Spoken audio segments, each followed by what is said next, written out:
정치 맞수다 시작하겠습니다. 오늘은 김진욱 전 더불어민주당 대변인, 정광재 국민의힘 대변인과 함께하겠습니다. 어서 오세요. 안녕하세요. 안녕하세요. 안녕하세요.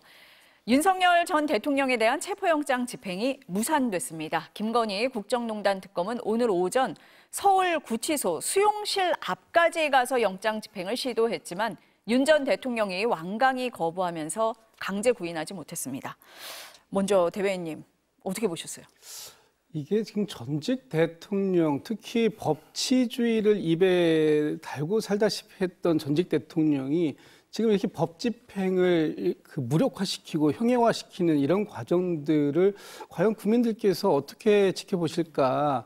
앞으로 이 모든 이 범죄자들이 또 피의자들이 이런 식으로 구속 상태에서마저도 이 수사를 거부하고 기피한다고 했을 때 과연 이렇게 그냥 버티면 된다라는 어떤 나쁜 선례가 만들어지는 것 아닌가? 이런 측면에서 오늘 이게 처음도 아니잖아요. 그렇죠. 그동안 여러 차례 공수처에서도 시도 있었고 또 내란 특검 또 오늘 김건희 특검에서 이렇게 여러 차례의 수사에 적극적인 협조를 해도 모자랄 판에 수사를 거부하고 있는 이런 모습들 국민들께서는 정말 뭐라고 말씀하실지 그리고 앞으로 우리나라에서의 법 집행이 과연 온전하게 될 수 있을지 여러 가지를 생각하게 되는 그런 장면이었다 이렇게 평가하고 싶습니다. 대변인 어떻게 보셨어요?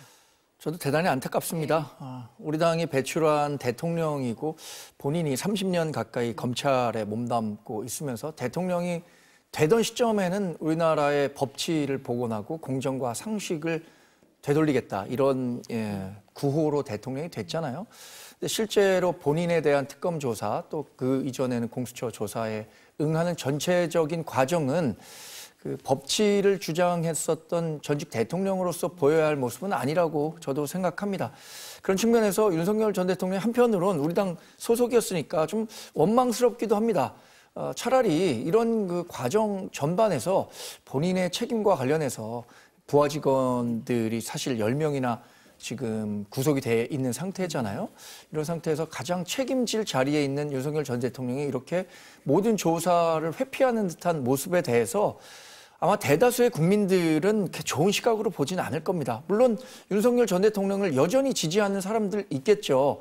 그러나 그 사람들보다 훨씬 더 많은 국민 다수의 분들이 윤석열 전 대통령의 최근 상황과 관련해서는 고운 시각으로 보기는 어려울 겁니다. 앞서서 김 대변인님이 말씀을 하셨는데 뭐 공수처에서 강제 구인할 때도 응하지 않고 내란 특검도 응하지 않았잖아요. 그래서 그래도 오늘은 좀 응하지 않겠냐라고 봤던 분들도 계시는 것 같아요. 그런데 그렇지 못한 화면을 다들 좀 보셨습니다. 지난달 10일에 재구속이 된 뒤에 지금 특검 조사 하나도 응하지 않고 있고 본인의 내란 재판 모두 응하지 않고 있습니다. 법을 누구보다 잘 아는 사람이거든요. 그럼 법적으로 이게 유리하지 않다 이렇게 생각을 할 것 같은데 그럼 이렇게 응하지 않는 게 정치적인 것이다. 정치적 계산이다. 이렇게 보세요? 일단 법적으로는 본인이 잘 알고 있을 겁니다. 특히 지금 재판에서도 본인이 출석해서 소명하고 있지 않고 이런 부분들을 거부하는 것이 어떤 특별한 사유가 있지 않고 그냥 무단으로 출석을 거부하고 있는 이런 상황이라면 이 부분에 대해서는 재판부에서 분명히 그 체크를 할 것이고요. 이 부분이 결과적으로 나중에 어떤 이 형량을 결정짓는 데서도 상당히 불리하게 작동될 것이라는 걸 알고 있을 겁니다. 그러나 지금 이 내란 우두머리 혐의의 형량이 사형, 무기징역, 무기 금고 이렇게 딱 세 가지밖에 없는 것이기 때문에 그 어떤 상황이라도 유죄가 확정된다면 이 중형을 면하기 어렵다 이런 차원에서 어떻게 보면 한편으로는 자포자기의 상황도 있겠습니다만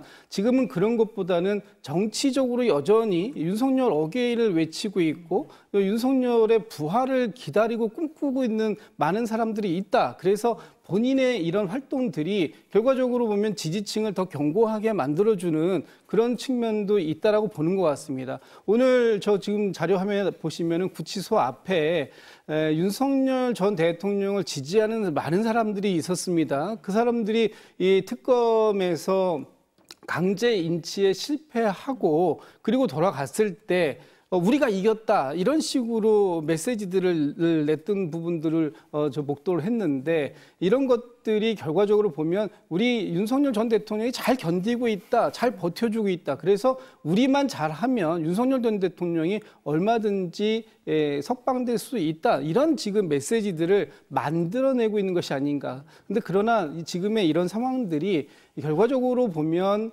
이 본인들의 지지층을 일정 부분 결집시키는 효과는 있을 수 있겠습니다만 궁극적으로 지금 특검이 3개가 동시에 돌아가고 있고 이 특검 3개에서 지금 나오고 있는 하나하나의 어떤 지금 그 순서들이 윤석열 전 대통령의 죄를 더 강화시켜주고 있는 그런 모습으로 나오고 있기 때문에 아마도 이 부분에 있어서 이렇게 빠져나가기는 상당히 어려움이 있을 것이다. 지금 뭐 법꾸라지라는 표현이 나올 정도로 본인이 잘 알고 있는 법을 통해서 본인이 최대한의 방어권을 행사한다라고 생각할지 모르겠습니다만 지금의 행위는 방어권이 아니라 그냥 그 대한민국의 법치주의를 거부하고 있는 것, 그 이상도 그 이하도 아니다 이렇게 보고 있습니다. 정치적인 의도가 더 있다 이렇게 보시는 거고 정 대변인님은 어떠세요? 특검 수사와 관련해서 윤석열 전 대통령만큼 특검 전반적인 절차에 대해서 이해하고 있는 사람이 없을 겁니다. 2017년에 본인이 그 박근혜 전 대통령 당시 특검을 지냈었기 때문에 그 특검이 내밀 수 있는 카드에 대해서도 윤 전 대통령이 잘 알고 있을 거예요. 그러니까 지금 강제 인치를 하려고 한다고 하더라도 본인이 응하지 않는다면 결국에 물리력을 동원해서 본인을 끌어낼 방법은 없을 것이다 라는 판단을 분명히 했을 거고요. 두 번째로는 만약에라도 정말 물리력을 동원해서 사람이 윤석열 전 대통령을 구치소에서 데려나와서 특검으로 데려가는 과정, 그 과정이 연출되는 것이 본인에게는 법적으로는 몰라도 정치적으로는 더 유리한 여론을 형성할 수도 있을 것이다라는 뭐 계산이 숨어 있을 수 있다고 봐야겠죠. 그러니까 두 개의 대안 모두 자기로서는 믿져야 본전이니까 그냥 버텨보겠다라는 생각을 하고 계신 것 같아요. 근데 법적으로 이게 재판 과정에서 윤 전 대통령에게 유리하게 작용할 거냐? 그거 역시 윤 전 대통령 잘 알 겁니다. 이렇게 재판을 회피하고 또 특검 조사를 응하지 않는 것이 결코 재판 과정에서 판사분들에게 좋게 비춰질 수는 없는 거거든요. 그럼에도 불구하고 이렇게 행보를 보이는 것은 어쨌든 본인이 그 받고 있는 재판 혐의가 굉장히 중하고 결과가 특검 조사에 응하든 재판에 열심히 응하든 이게 쉽게 바뀌기 어렵다라는 판단을 하고 있는 건 아닐까 이런 생각 해봅니다. 지금 윤 전 대통령이 특검 조사에 응하지 않고 있는데 왜 응하지 않고 있는지 특검에 직접적으로 사유를 얘기한 적은 없어요. 그런데 변호사들을 통해서 나오는 얘기를 보면은 건강이 안 좋아서 특검 조사를 받을 수 없다 이렇게 주장을 하잖아요. 그래서 어제 민주당 의원들이 서울구치소를 찾아서 직접 물어봅니다. 한번 들어보시겠습니다. 수사에 응하지 못할 정도로 건강상의 문제가 있습니까? 현재 수사를 받지 못할 정도로 크게 건강 상태가 악화되지는 않은 것으로 판단이 됩니다만 저도 몇 차례 그 같은 자리에서도 몇 차례 이렇게 설득을 계속했지만은 뭐 본인이 완전히 거부를 하고 있고. 지금 서울구치소장이 얘기를 하잖아요. 본인이 완강히 거부를 한다 이렇게 얘기를 하는데 교도관들도 사실 앞서서 정 대변인님 말씀을 하셨지만 물리력으로 끌어내는 데는 좀 부담이 있는 거거든요. 이렇게 되면은 조사는 쉽지 않다 이렇게 생각할 수밖에 없는데요. 그렇게 될 것 같습니다. 오늘도 특검이 그 수용실 앞에까지 가서 설득하고 나오기를 얘기를 했습니다만 결국은 완강하게 버텨서 2시간 정도의 대치 이후에 특검이 오늘 이제 철수한 것 아니겠습니까? 그렇다면 앞으로도 협조할 의사가 별로 없다. 그런데 그냥 협조를 안 하겠다라는 것을 명분으로 삼기엔 그 명분이 너무 약하다 보니까 본인의 건강상의 이유를 명분으로 삼고 있습니다. 특히 기저질환이 있다. 특히 당뇨 같은 기저질환이 있다. 그리고 안과에 문제가 있다. 안과 질환들도 뭐 8월 달에는 시술도 받아야 된다. 그리고 또 그 외에 종합적인 정밀 검사를 좀 해볼 필요가 있기 때문에 외부의 진료를 받아야 되겠다.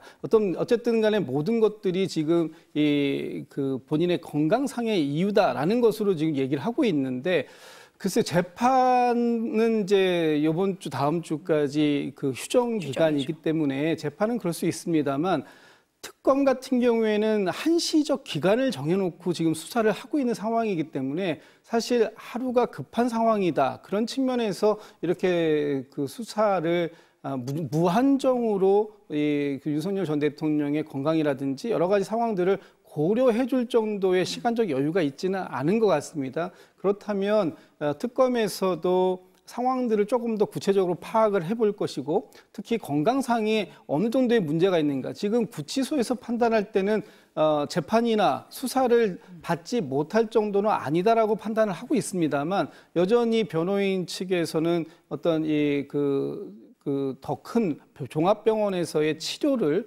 요한다라는 그런 자료들을 지금 제출하고 있다고 하기 때문에 이 부분에 대해서 어떻게 판단할 것인지 오늘 특검이 돌아가서 아마 그 부분에 대해서 논의가 있을 텐데요. 기본적으로 윤석열 전 대통령이 지금 보여주고 있는 모습은 재판이든 수사든 협조할 생각이 없다. 아마도 그 부분이 본인 외에 앞으로 이제 그 다음 주에 있을 김건희 씨의 소환 조사도 있기 때문에 그 과정, 그 수사에도 일정 부분 영향을 줄 수 있다. 이렇게 판단을 하고 본인이 버티는 것이 오히려 이후에 진행될 여러 개의 수사들에서도 도움이 되지 않을까 이런 판단도 하고 있는 것이 아닌가 이렇게 추측이 됩니다. 그 윤 전 대통령 측에서는 서울구치소에 뭐 의무 기록, 의료 기록도 제출을 했다라고 얘기를 하는데 일단 서울구치소 측에서는 수사 못 받을 정도는 아니다라고 얘기를 하고 있거든요. 예. 건강 상태와 관련해서 예. 제가 뭐 여기에 계신 분 누구도 그 윤석열 전 대통령의 지금 건강 상태에 대해서 단언해서 얘기하기는 어렵겠죠. 그러나 전언을 들어보면 확실히 수사에 응할 정도의 건강 상태는 유지하고 있다라는 얘기가 나오고 있는데 저는 아직도 이런 생각이 듭니다. 윤석열 전 대통령이 감정적으로 굉장히 격앙된 상태다. 아직 특검이 불법적인 일이고 본인이 했던 일에 대해서 특검이 수사할 일이냐라는 부분에 대해서 동의하기 어렵기 때문에 특검 수사에 응하지 않는다고 봐야겠죠. 근데 한편으론 최선의 방법은 물론 윤석열 전 대통령을 데려와서 특검 앞에서 수사를 하는 것이 맞겠지만 그것이 지금 수차례 현실적으로 불가능한 것이 확인이 됐다면 결국에 특검이 원하는 바는 원활한 수사잖아요. 그 수사를 하기 위해서 방문조사의 가능성도 이제는 열어놓고 윤석열 전 대통령과 이야기를 해야 하는 것 아닌가라는 생각도 듭니다. 물론 제가 말씀드린 것 최선의 방법은 윤석열 전 대통령이 나와서 하는 거죠. 그러나 수차례 확인했잖아요. 그럴 의지가 전혀 없고 그럴 것을 물리적으로 지금 구현해내기도 어렵기 때문에 그렇다면 최선이 아니라 차악의 방법으로라도 그 한시적인 시간 내에서 특검이 수사 결과를 만들어내고 싶다면 이제 뭐 윤석열 전 대통령 측과도 방문조사의 가능성 한번 타진해 보는 게 어떨까라는 생각도 개인적으로는 해봅니다. 그런데 그 방문조사를 시도를 해본 적이 있었잖아요. 지난 공수처에서 한 2차례 정도 방문조사를 시도했는데 그때도 불발됐었습니다. 과연 윤석열 전 대통령이 지금 수사를 받겠다라는 형태만 바꿔준다면 받겠다라는 의지가 있는 것인가 하는 부분에 대해서 여전히 의문점이 있다는 것이고 사실 오늘 특검에서 강제 인치를 한다고 했을 때 포토라인도 안 세우겠다고 했습니다. 지하주차장으로 바로 들어가서 그 조사실로 바로 들어갈 수 있도록 언론에 노출되지 않도록 하겠다라는 것까지 얘기를 했음에도 불구하고 협조를 안 했고 또 앞으로 특검에서 그런 방문조사라도 해서 받겠다, 수사를 진행하겠다라고 했을 때 과연 그것은 수용할 것이냐. 그런 것들이 확인되지 않는 상태에서 무조건적으로 특검에서 우리는 그러면 이제 수단을 바꿔서 방문조사로 바꿔보겠다라고 얘기하는 것 그것도 쉽지는 않아 보인다라는 생각이 듭니다. 정 대변인 말씀을 하셨지만 윤 전 대통령이 특검 수사 자체를 거부하는 것 같기도 해요. 변호인 선임계도 안 냈다고 하잖아요. 그러니까 이 수사 자체를 응하지 않으려고 하는 거 아닌가 뭐 이런 생각도 들기는 합니다. 내란 특검 수사가 속도를 내고 있는데 오늘 새벽입니다. 이상민 전 행안부 장관이 구속이 됐습니다. 특검은 내란 중요 임무 종사 혐의를 적용을 했는데 법원은 죄를 범했다고 인정할 상당한 사유가 있고 증거인멸에 염려가 있다 이렇게 밝혔습니다. 이렇게 본다면 혐의가 어느 정도 인정됐다, 뭐 적극 가담한 걸로 봤다 이렇게 볼 수 있습니까? 지금 이제 구체적인 이 혐의가 어떤 부분을 적시한 것인지는 잘 모르겠습니다.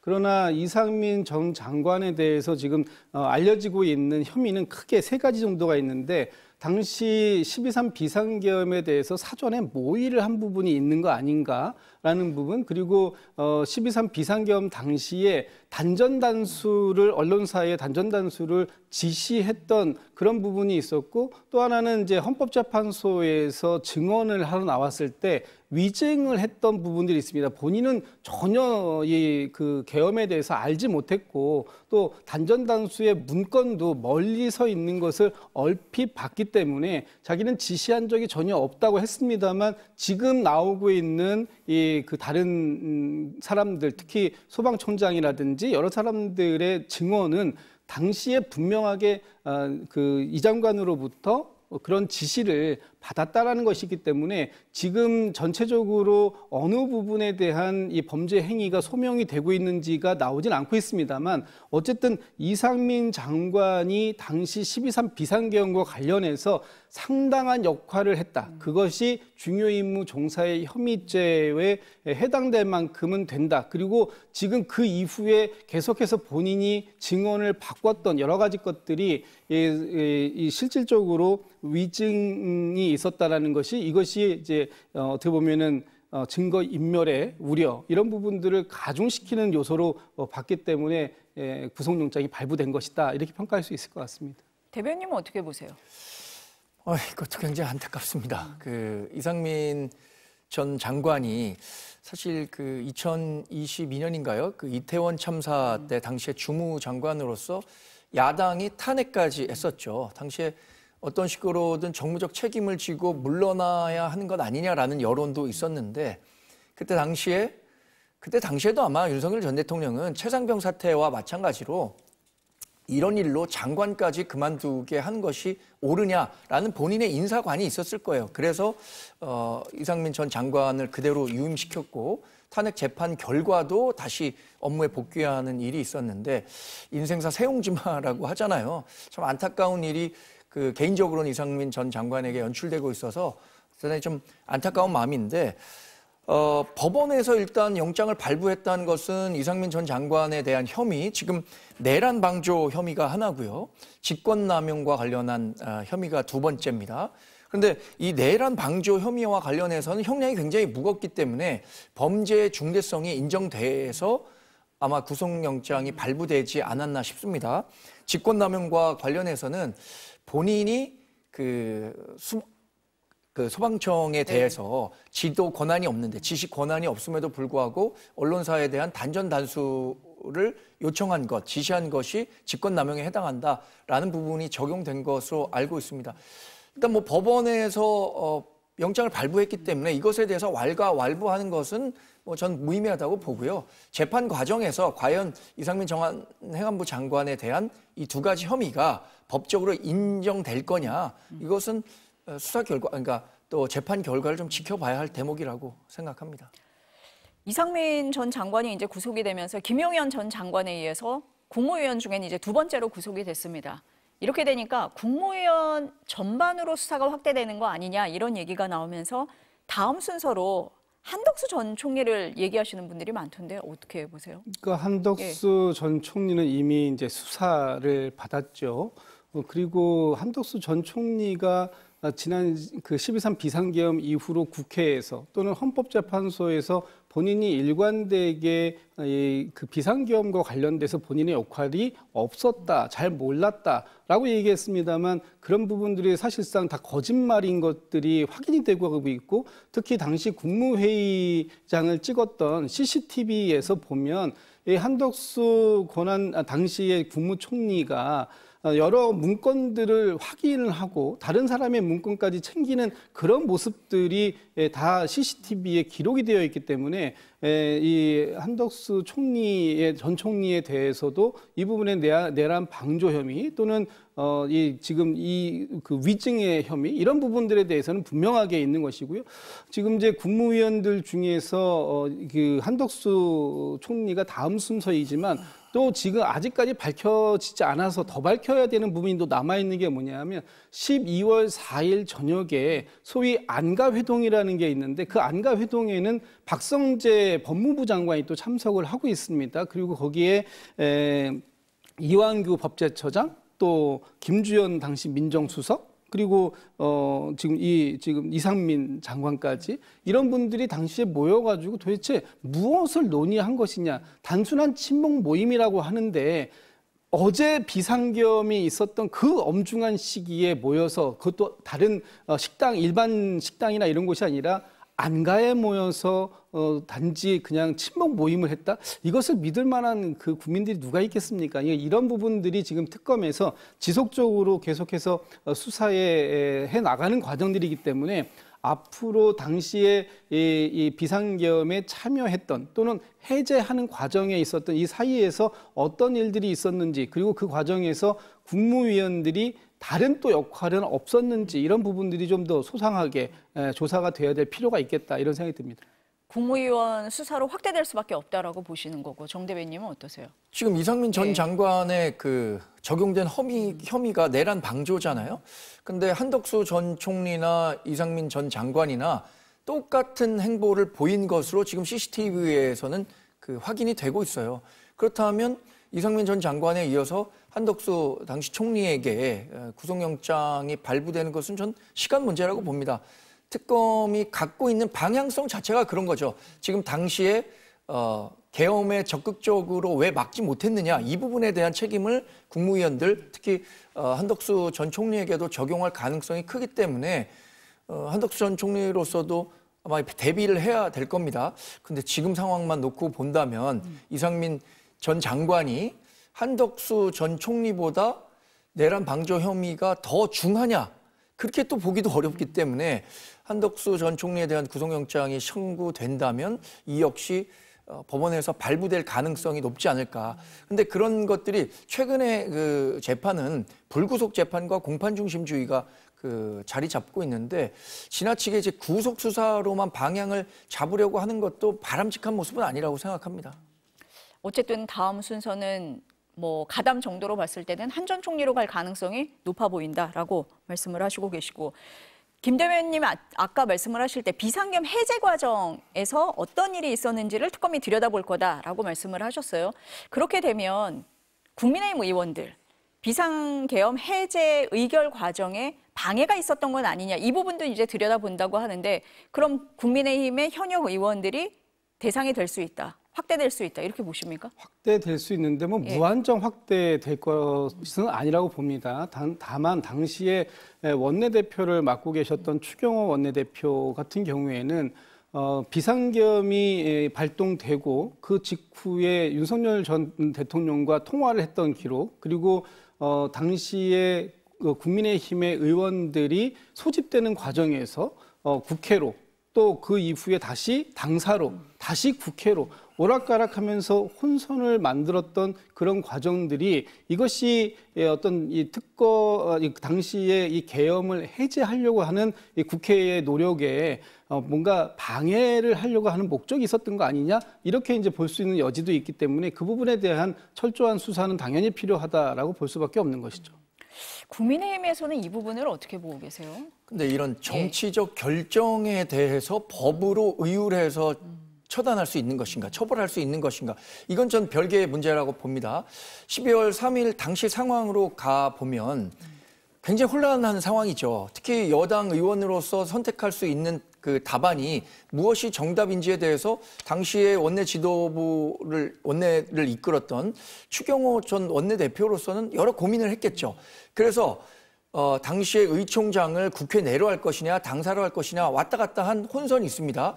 근데 그 혼선, 그걸 연출한 정치적 무능, 뭐 이런 것들에 대한 비난은 가능하겠지만 그것이 계엄 해제를 방해하기 위한 행보였다라고 어떻게 증명할 것인가? 저는 지금도 당시에 뭐 현장에 있었습니다만 추경호 원내대표의 당시의 그 정치적 결정은 잘못된 결정이었다고 생각합니다. 그러나 그걸 가지고 내란과 또는 계엄 해제를 방해하기 위해서 했다라고 법적으로 처벌을 하려고 한다는 것은 그거 자체가 국민의힘과 추경호 전 원내대표에 대해서 상당한 이 정치적 프레임을 걸어서 여론전을 펼치려는 것 아닌가라는 생각을 지울 수가 없어서, 결국에는 당시에 18명이 참석했죠. 우리 당에서는.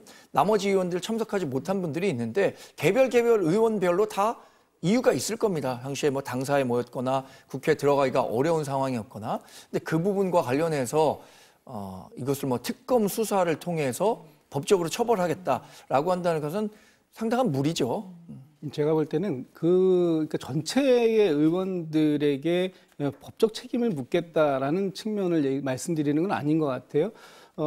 그런 당시의 정확한 상황을 확인해 보려고 안철수 의원에게 특검에서 참고인 조사를 요청했습니다만 안철수 의원이 거부하지 않았습니까? 근데 오늘 이제 알려진 바에 의하면 김상욱 의원은 참고인 조사를 특검에서 받았습니다. 그리고 특검이 우원식 국회의장에게도 참고인 조사를 요청을 했고요. 만약에 당시에 많은 의원들이 본인의 의지와 관계없이 누군가에 의해서 의도적으로 그 특검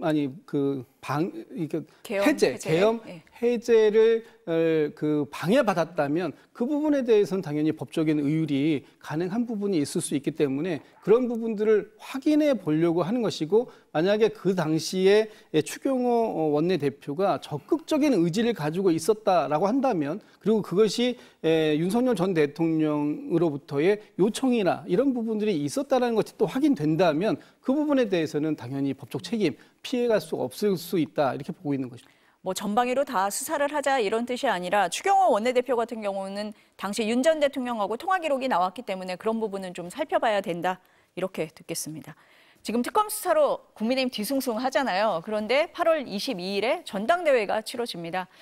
그런데 여전히 윤 전 대통령 굴레에서 벗어나지 못하고 있다. 이런 얘기가 많습니다. 당대표 선거에 나선 장동혁 의원이 전한길 씨를 비롯해서 극우 성향 유튜버들이 진행하는 토론회에 출연을 했습니다. 전한길 씨가 당대표 후보들을 상대로 질의서 보내겠다라고 하면서 면접 논란이 일기도 했는데요. 방송 내용 잠깐 보시겠습니다. 윤석열 대통령에 대해서 어떻게 생각하세요? 적절한 시점에 면회가 허용된다면 저는 면회를 가겠습니다. 윤 전 대통령과 절연하겠느냐 뭐 이런 질문이 나온 거예요. 그랬더니 면회 가겠다 뭐 이렇게 얘기를 했고 이 뭐 질의서에 보니까 친한계 출당시키겠냐 부정선거론 어떻게 생각하냐 이런 내용이 담겼다는데 어제 이 토론회에서도 그런 내용이 나왔거든요. 대변인님 어떻게 보셨어요? 저도 어제 뭐 1시간여 되는 그 프로그램을 다 봤는데 보셨어요?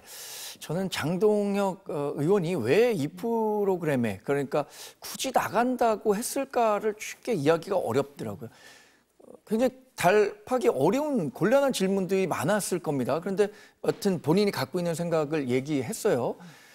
전한길 씨가 예정했던 질문들, 저는 차마 이 질문은 예상 못했습니다. 친한계를 출당시키겠느냐.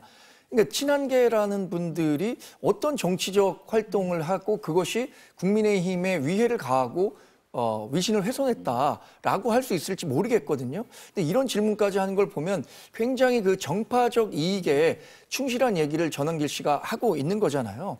이 유튜브에 꼭 출연했었어야 되는가에 대해서는 조금 좀 더 생각해 봤었어야 하는 게 아닌가 싶고요.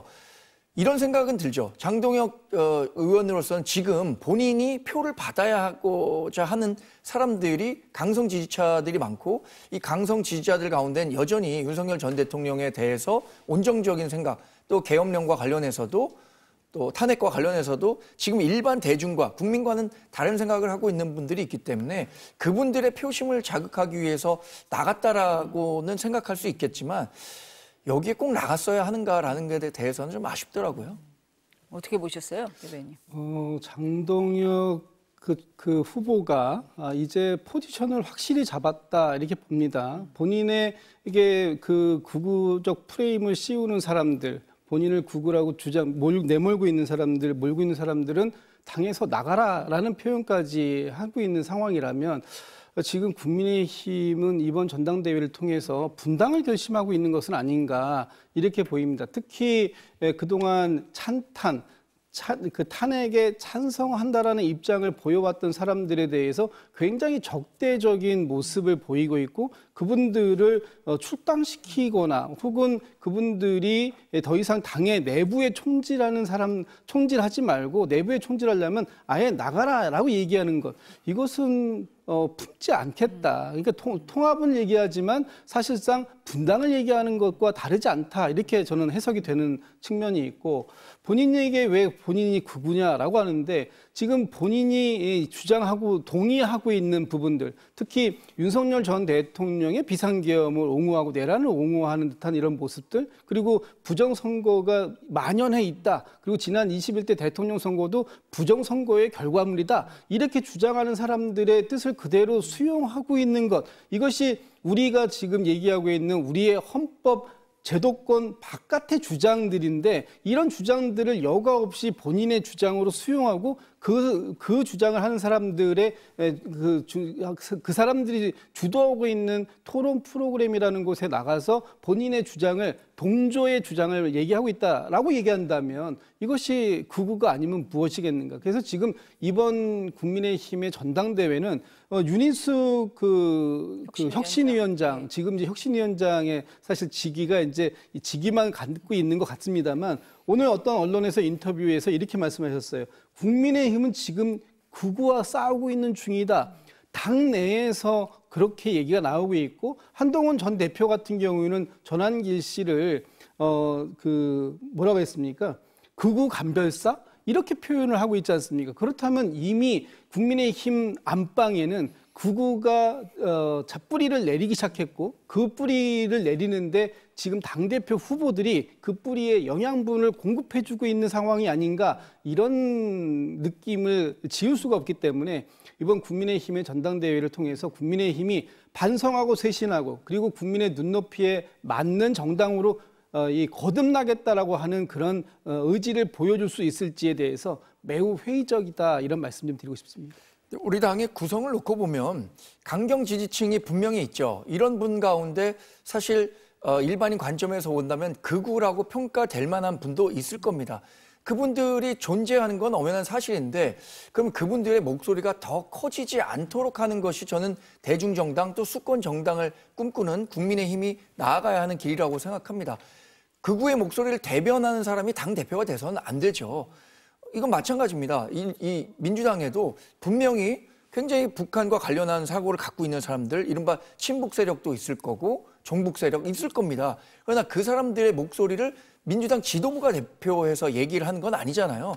저는 엄연히 존재하는 이념의 스펙트럼에서 극단에 있는 사람들, 정당 활동은 당연히 할 수 있다고 생각하는데 그 사람들의 목소리가 정당의 대표적인 목소리로 나오는 일은 없어야 한다고 생각하기 때문에 지금 예를 들어서 장동혁 후보가 얘기하고자 하는 내용들, 윤석열 전 대통령에 대해서 면회도 하고 계엄은 잘못됐지만 탄핵에 찬성하지 않는다. 탄핵과 관련해서는 이미 헌법재판소에서 위헌 위법적 행동이라고 판결을 내린 거잖아요.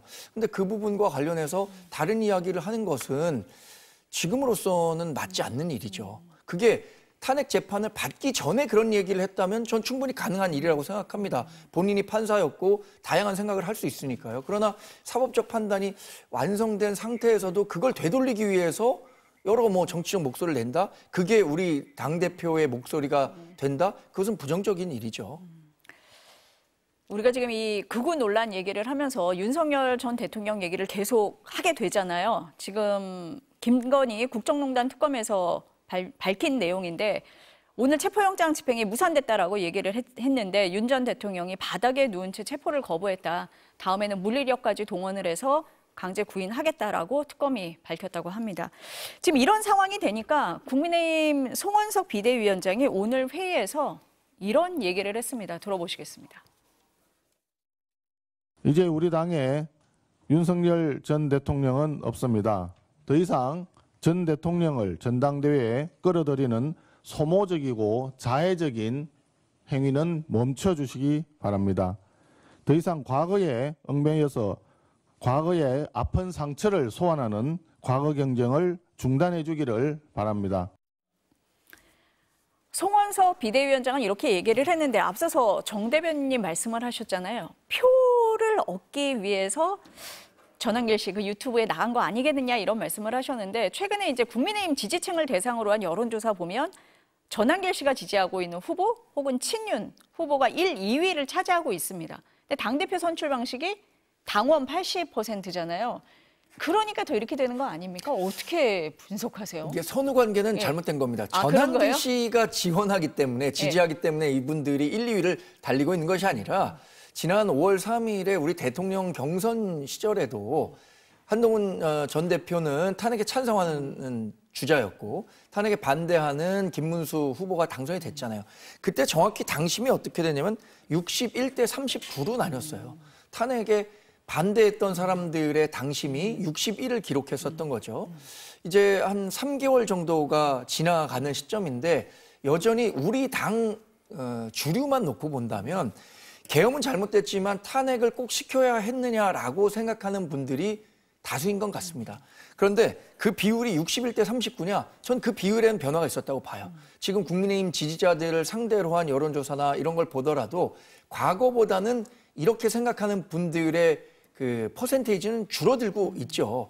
3개월이라는 짧은 시간 동안에 이게 급변하지는 않았지만 여론의 흐름이라는 건 당심에서도 탄핵과 관련해서 불가피했다라고 판단하는 사람들의 비중은 늘어나고 있는데 여전히 탄핵에 대해서 꼭 필요했냐라고 생각하는 분들의 비중이 높은 건 사실이고 그것이 결국에는 김문수 후보라든가 장동혁 후보에 대한 지지로 연결되고 있다. 그것이 말씀드린 것처럼 전한길 강사가 지지했기 때문에 이분들이 1, 2위를 달리고 있는 건 아니죠. 어떻게 분석하세요?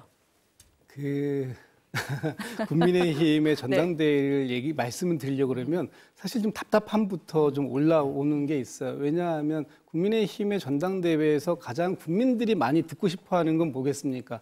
사과, 반성, 쇄신, 혁신 뭐 이런 말씀들 아니겠어요? 그래서 황골탈퇴한 국민의힘을 어떻게 만들어낼 것인가? 그런 걸 만들어낼 수 있는 후보가 당대표가 돼야 되고 그런 걸 만들어낼 수 있는 후보들이 최고위원으로서 지도부를 구성해야 된다. 이런 모습을 보여줘야 되는데 지금 국민의힘의 키워드를 보면 윤석열, 전한길, 극우, 또 일부 종교 단체 이름들 제가 구체적으로 말씀은 안 드리겠습니다만 그런 내용들이 지금 언론에 도배가 되고 있다시피 하고 있는 이런 모습들 과연 그런 모습들이 지금의 국민의힘에서 원하는 전당대회의 모습일까? 일단 아니라고 생각되고요. 그리고 전한길 씨가 지지하는이라는 표현을 굉장히 좀 부담스러워 하시는데 전한길 씨가 스스로가 이렇게 얘기했어요.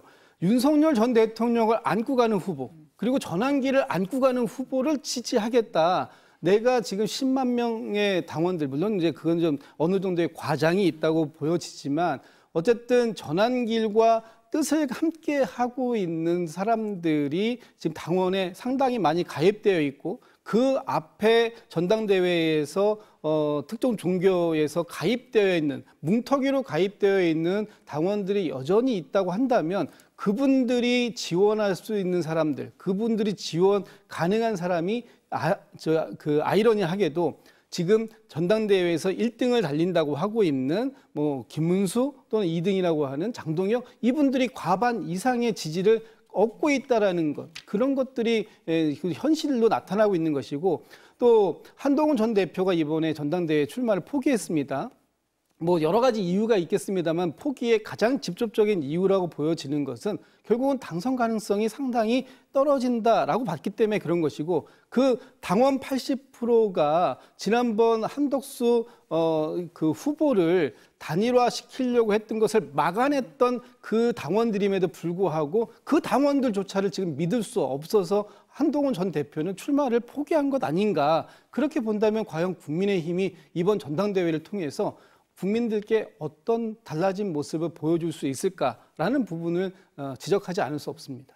근데 의사결정 과정에서 제가 일부 좀 관여했던 사람으로서 얘기 드리자면 한동훈 전 대표가 이번 당대표 선거에 포기한 것이 아니고 불출마를 한 것이고 그 불출마의 이유 중에 하나가 당선 가능성을 이야기하시는데 당선 가능성과 관련한 것은 전혀 변수가 되지 않았습니다.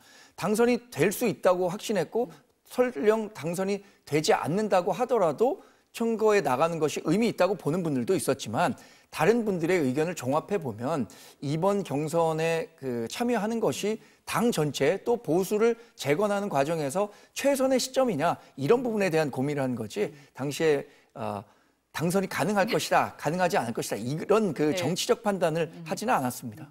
아니랍니다, 대변인. 글쎄요, 뭐 네. 일단 당을 변화시키기 위해서 당 밖에서의 나름의 역할이 있다라는 뭐 판단도 하실 수 있을 것 같긴 해요. 그러나 지금의 이 국민의힘의 모습은 스스로가 계속해서 이 정당의 문을 더 좁혀놓고 사실상 정당의 문을 닫아버리겠다라는 그런 쪽으로 가는 것이라면 오히려 더 적극적으로 참여해서 당대표가 되지 않고 당을 개혁해낼 수 있다라고 생각하는 것, 그것이 어떻게 보면 정치력의 한계를 노정하고 있는 것이 아니냐, 이렇게도 또 말씀드릴 수 있을 것 같습니다. 고심이 많기는 많았던 것 같습니다. 이렇게 두 분이 말씀을 하시는 거 보니까. 민주당 전당대회 내일이잖아요. 네. 지금 뭐 1차 지역 경선, 여론조사 이걸 보면 정청래 후보가 앞서는 걸로 나오는데 아직 뭐 남은 과정들이 많잖아요. 네, 그렇습니다. 어떻게 보세요? 네. 일단 지난번에 저희가 충청과 영남권 두 곳의 권리당원 투표까지만 이제 공개가 그렇죠. 됐고, 그 이후에 이 수해 지원, 재난 지원을 이유로 해서 지금까지 한 2주일 정도 전당대회가 사실상 중단되었고, 내일 이제 원샷 경선을 통해 가지고 최종적인 후보가 이제 당선인이 결정될 텐데, 현재까지 나오고 있는 여론조사나 이런 부분들을 보면 아무래도 정청래 후보가 조금 유리하게 나오는 것 같습니다만, 지금 이미 오픈되어 있는 공개된 것은 한 20%밖에 안 되고 80%가 내일 한꺼번에 공개가 됩니다. 그러니까 저희가 권리당원이 55%, 또 대의원이 15%, 그리고 일반 국민 여론조사가 30%인데 지금 일반 국민 30%와 권리당원들 중에 충청, 영남권을 제외한 제일 많은 수도권, 호남권의 권리당원들의 투표가 지금 공개되지 않았고요. 또 대의원은 100%가 공개되지 않은 상황이라 이것이 다 합쳐지면 한 80% 정도가 됩니다. 그렇기 때문에 내일 어떠한 결과가 누구에게 이 대표직을 네. 안길 만한 결과가 나올지 모르겠습니다만, 어쨌든 이 두 분 중에 어느 분이 당선이 되신다고 하더라도 민주당은 하나의 민주당으로서 똘똘 뭉쳐서 나갈 것이다라는 것이고, 지금 두 분 다 공히 말씀 주시고 있는 부분들은 이재명 정부의 성공, 그리고 내란의 종식, 이 두 가지를 확실하게 시키는데 본인들의 책임과 역량을 다하겠다, 이렇게 지금 말씀을 주시고 계시니까요. 내일 오후면 아마 네. 이 시간쯤이면 결론이 어느 정도 윤곽에 나오지 않을까라는 생각이 듭니다. 굉장히 조심스럽게 말씀하셔서요. 어떠세요? 저는 네. 사실 당대표 선거 초반만 하더라도 네. 여의도에 있는 모든 정치 전문가들이 박찬대 의원이 무난하게 당선될 것이다라고 네. 예상했는데, 충청과 영남의 그 권리당원 표심이 완전히 다르게 나왔단 말이에요. 그럼 그 이후서부터 나온 박찬대 그 후보의 전략이 굉장히 잘못됐다고 봅니다. 아, 그래요? 아니, 도전자라면, 그래서 지금 그 권리당원 투표에서 본인이 많이 뒤지고 있는 것이 확인됐다면 벌써 훨씬 더 적극적으로 변수를 만들고 도전적인 모습을 보여야 했는데, 얼마 전에 100분 토론회에서 토론회 하는 거를 보니까 좋은 게 좋은 거다라는 식으로 넘어가서는, 그래서 역전의 기회를 마련할 수 있겠습니까? 전 그 광경을 보면서 박찬대 후보가 좀 권력 의지가 조금 떨어진 거 아닌가라는 평가가 가능할 정도로 네. 별로 이렇게 임팩트 있는 모습을 보여주지 못했어요. 후발 주자는 훨씬 더 열심히 해야 선발 주자를 잡을까 말까입니다. 복싱 보면요, 챔피언은 아웃복싱 하고요, 도전자는 인파이팅 하는 겁니다. 그 인파이팅을 지금 안 하고 있으니까 박찬대 후보가 굉장히 고전하고 있는 게 아닌가. 제가 만약에 그 선거 전략을 돕는 조언자였다면 훨씬 더 파이팅 있는 모습을, 토론회에서도 마찬가지입니다. 정청래 의원에 대해서 과거에 있었던 뭐 막말성 발언, 이런 것들에 대해서 공략했어야 되는데 그거 하지 않는 모습 보면서 이게 괜히 큰 소리 내기 싫으니까 피하는가 보다라는 생각이 들더라고요. 박찬대 후보 캠프에서 정 대변님을 모셔봤어야 되나 봅니다. 내일 이제 결과 나오니까요. 좀 지켜보도록 하겠습니다. 오늘 두 분 말씀은 여기까지 듣겠습니다. 감사합니다.